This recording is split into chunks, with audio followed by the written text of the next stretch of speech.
Dinqisa odaa karraa kan obbookoo kutaa qal'aanee ritolte kan obbookoo damma koo baaftuu dharraa kan obbookoo kutaa malaansuu taloote kan obbookoo saddeetiin marsaa gadaan shanaa furtamee bareedduu machaa kokkee koo caaltuu kumaa'ee balqotta keessa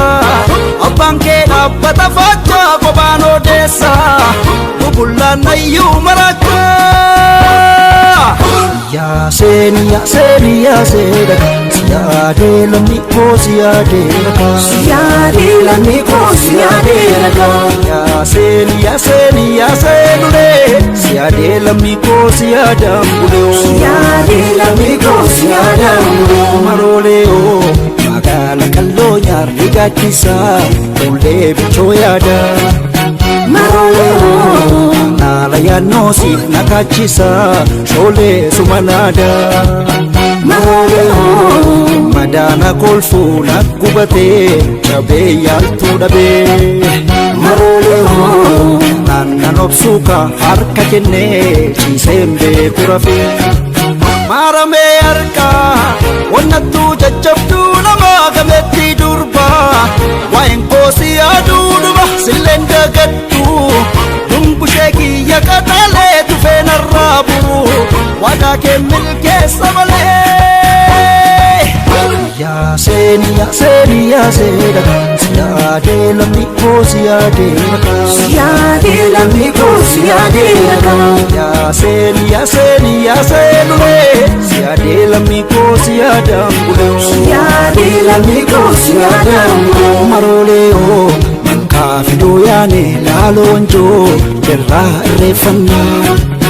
maroolee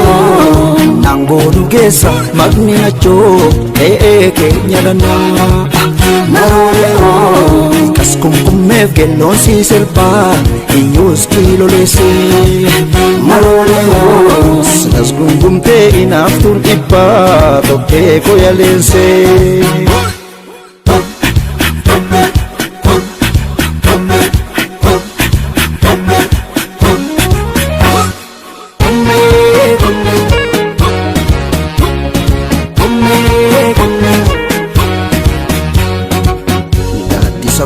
odaa karraa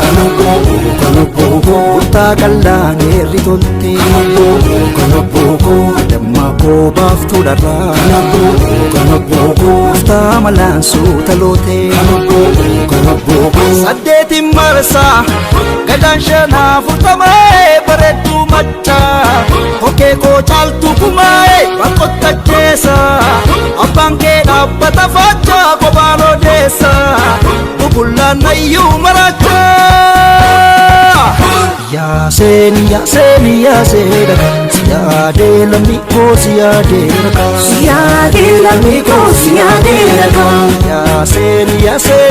seenulee siyaade lammi koo siyaadaan bulee